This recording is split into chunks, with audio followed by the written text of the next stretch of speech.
जहाँ कहीं भी रहस्यवाद के स्वामी कृष्ण हैं और जहाँ कहीं भी अर्जुन धनुष और बाण का वाहक है, वहाँ समृद्धि, विजय, असाधारण शक्ति, निश्चित नैतिकता और मेरा विचार है।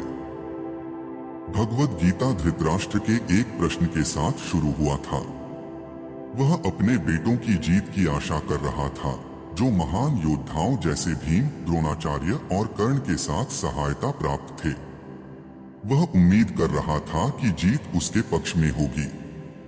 लेकिन युद्ध के मैदान का वर्णन करने के बाद संजय राजा को बताया, आप जीत के बारे में सोच रहे हैं, लेकिन मेरा विचार है कि जहां कृष्ण और अर्जुन मौजूद हैं, वहां सभी अच्छे भाग्य होंगे।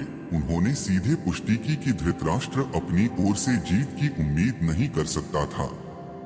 अर्जुन की ओर से जीत निश्चित थी क्योंकि कृष्ण वहां थे। कृष्ण द्वारा अर्जुन के लिए रथ चालक के पद को स्वीकार करना एक और ऐश्वर्य का प्रदर्शन था। कृष्ण में सभी ऐश्वर्य हैं और त्याग उनमें से एक है।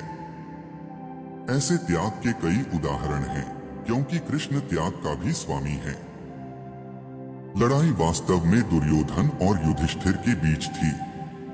अर्जुन अपने बड़े भाई युधिष्ठिर की ओर से लड़ रहा था।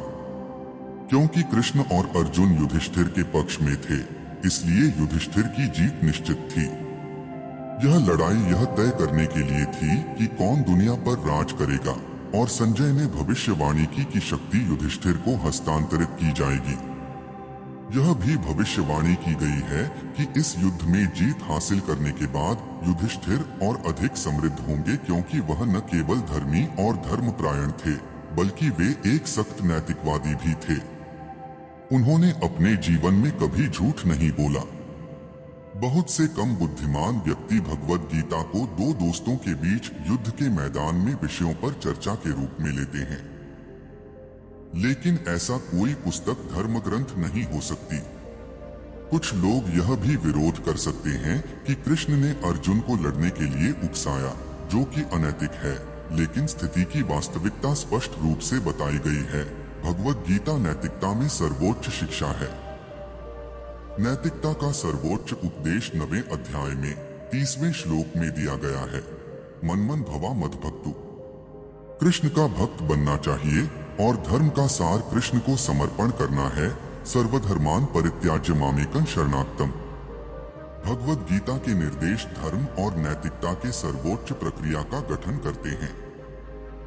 अन्य सभी प्रक्रियाएं शुद्ध हो सकती हैं और इस प्रक्रिया में ले जा सकती हैं, लेकिन गीता का अंतिम निर्देश धर्म और धर्म में अंतिम शब्द है कृष्ण के प्रति समर्पण।